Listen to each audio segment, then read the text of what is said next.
Assalamualaikum warahmatullahi wabarakatuh. Sampai bertemu kembali di channel saya, Saiful Anam and Partner.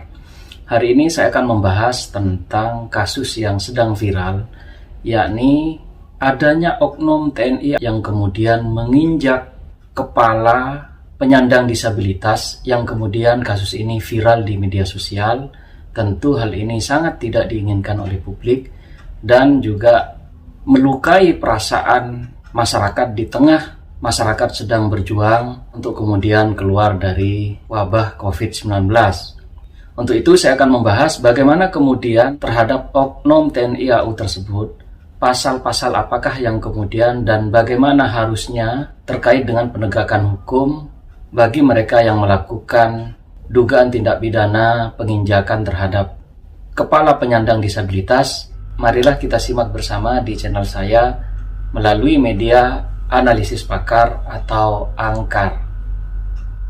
Yang pertama, dengan adanya kasus penginjakan oleh oknum TNI AU tersebut kepada seseorang penyandang disabilitas, maka tentu itu mencoreng tidak hanya pemerintah, akan tetapi juga mencoreng TNI Angkatan Udara, yang kemudian hal-hal baik yang sudah dilakukan oleh institusi TNI itu kemudian tercoreng dengan adanya perbuatan yang tidak seharusnya dilakukan oleh oknum TNI AU tersebut.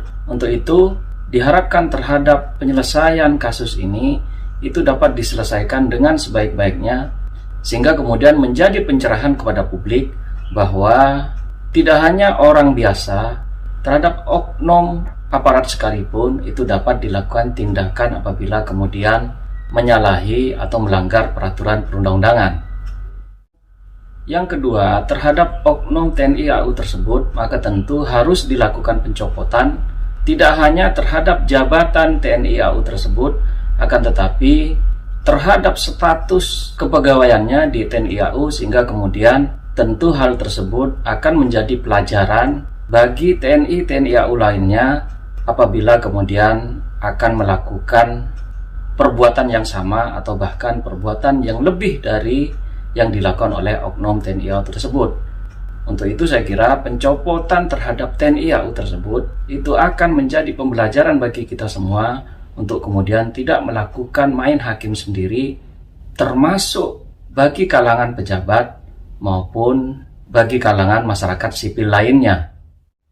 Yang ketiga, terhadap oknum TNI AU tersebut itu dapat kemudian diadili atau dapat dituntut dengan pasal-pasal penganiayaan berat, dan juga tentu dapat dijuntukan dengan pasal-pasal tindak pidana yang ada dalam Undang-Undang Penyandang Disabilitas.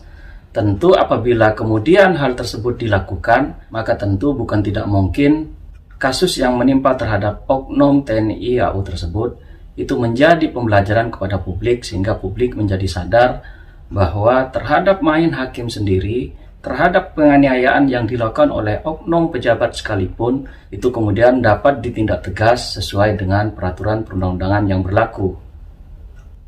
Yang keempat, saya menyarankan baik kepada pemerintah maupun kepada pemerintah daerah itu kemudian untuk melakukan permohonan maaf kepada masyarakat oleh karena adanya perbuatan yang dilakukan oleh oknum TNI AU tersebut, sehingga kemudian rakyat merasa bahwa perbuatan yang dilakukan oleh oknum TNI AU tersebut itu merupakan perbuatan yang tidak dibenarkan, baik menurut hukum maupun menurut etika yang berlaku di sosial kemasyarakatan kita. Untuk itu, dengan adanya permohonan maaf baik dari pemerintah maupun dari pemerintah daerah, itu kemudian dapat menetralisir terhadap kejadian yang sangat tidak diinginkan oleh publik, sehingga kemudian publik merasa bahwa pemerintah serius dalam hal kemudian mengusut tuntas tidak hanya kejadian-kejadian yang terjadi kepada masyarakat pada umumnya, juga terhadap dugaan penganiayaan yang terjadi atau yang dilakukan oleh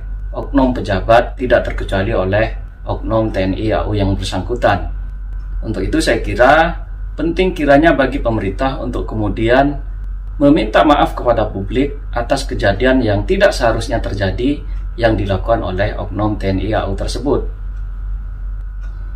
Yang kelima, sebagaimana ditegaskan oleh Undang-Undang Penyandang Disabilitas, yakni pemerintah dan pemerintah daerah harus lebih melindungi penyandang disabilitas, baik dari tindakan diskriminasi, penelantaran, penyiksaan, dan eksploitasi penyandang disabilitas. Untuk itu saya kira perlu diadakan penyadaran kepada publik bahwa penganiayaan tidak hanya kepada penyandang disabilitas itu merupakan tindakan perbuatan melawan hukum yang kemudian dapat dituntut menurut ketentuan perundang-undangan yang ada, baik melalui Kitab Undang-Undang Hukum Pidana, Undang-Undang Hak Asasi Manusia, maupun Undang-Undang Penyandang Disabilitas. Untuk itu saya kira ini harus ditekankan bahwa terhadap penyandang disabilitas itu harus mendapatkan perlindungan secara ekstra, baik oleh pemerintah daerah maupun oleh pemerintah pusat.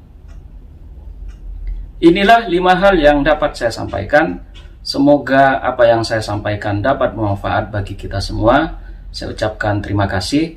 Assalamualaikum warahmatullahi wabarakatuh.